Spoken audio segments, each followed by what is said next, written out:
The Buy Canadian movement has become a huge force in the last week alone, changing how and where people shop. A vast amount of people are only purchasing made in Canada products. Grocery store owners like Marilyn Dibb are astounded by just how quickly Canadians have dumped American products in the wake of President Donald Trump's tariff threats.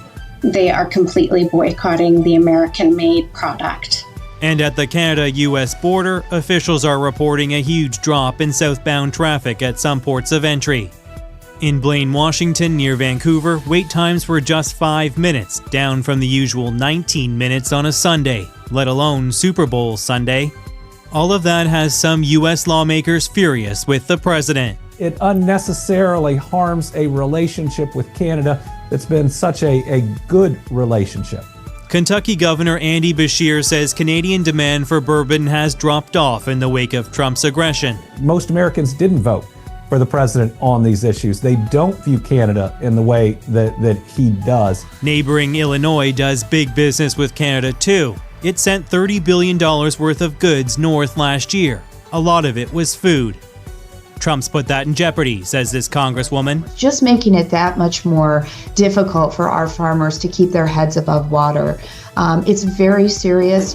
Minister Anita Anand is working with the provinces to quickly dismantle decades-old trade barriers between provinces to help the economy along if Trump delivers a blow.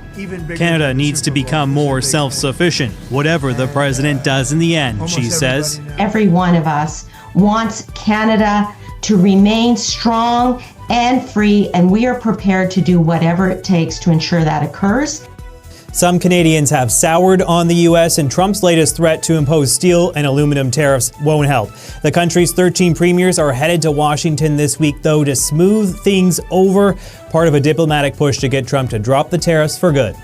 And while the premiers have said they're committed to Team Canada, some still have demands for the federal government. Yeah, Alberta Premier Daniel Smith is demanding Ottawa appoint the fentanyl czar right away. Last week, the Prime Minister promised Trump he'd get one in place to help crack down on the deadly drug. That hasn't happened yet, and Smith is not happy about it. Ontario's Doug Ford is also concerned. He wants the czar named now to show the Americans that Canada is taking Trump's concerns seriously. Ian? JP Tasker.